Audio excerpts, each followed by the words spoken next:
நீதிமொழிகள் 4ஆம் அதிகாரம். பிள்ளைகளே, நீங்கள் தகப்பன் போதகத்தை கேட்டு புத்தியை அடையும்படி கவனியுங்கள். நான் உங்களுக்கு நற்போதகத்தை தருகிறேன், என் உபதேசத்தை விடாதிருங்கள்.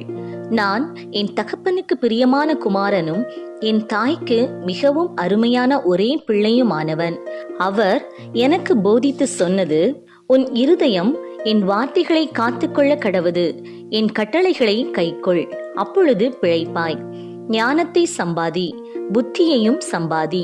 என் வாயின் வார்த்தைகளை மறவாமலும் விட்டு விலகாமலும் இரு. அதை விடாதே, அது உன்னை தற்காக்கும்.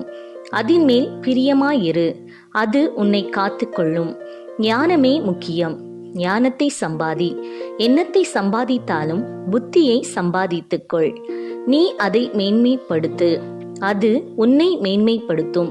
நீ அதை தழுவி கொண்டால் அது உன்னை கனம் பண்ணும். அது உன் தலைக்கு அலங்காரமான முடியை கொடுக்கும். அது மகிமையான கிரீடத்தை உனக்கு சூட்டும். என் மகனே, கேள், என் வார்த்தைகளை ஏற்றுக்கொள், அப்பொழுது உன் ஆயுசின் வருஷங்கள் அதிகமாகும். ஞான மார்க்கத்தை நான் உனக்கு போதித்தேன், செவ்வையான பாதைகளிலே உன்னை நடத்தினேன். நீ அவைகளில் நடக்கும்போது உன் நடைகளுக்கு இடுக்கண் உண்டாவதில்லை. நீ அவைகளில் ஓடினாலும் இடற மாட்டாய். புத்திமதியை உறுதியாய் பற்றிக்கொள், அதை விட்டுவிடாதே. அதை காத்துக்கொள், அதுவே உனக்கு ஜீவன். துன்மார்க்கருடைய பாதையில் பிரவேசியாதே, தீயோருடைய வழியில் நடவாதே. அதை வெறுத்துவிடு, அதன் வழியாய் போகாதே. அதை விட்டு விலகி கடந்து போ. பொல்லாப்பு செய்தால் ஒழிய அவர்களுக்கு நித்திரை வராது. அவர்கள் யாரையாயினும் விழப்பண்ணாதிருந்தால் அவர்கள் தூக்கம் கலைந்து போம்.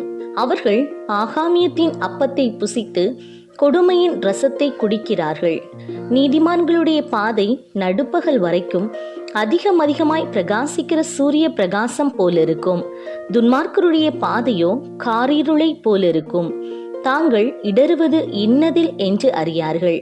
என் மகனே, என் வார்த்தைகளை கவனி, என் வசனங்களுக்கு உன் செவியை சாய்.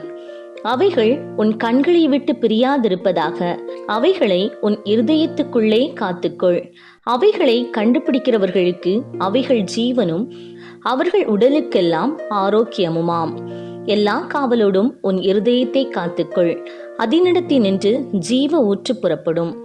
வாயின் தாறுமாறுகளை உன்னை விட்டகற்றி உதடுகளின் மாறுபாட்டை உனக்கு தூரப்படுத்து.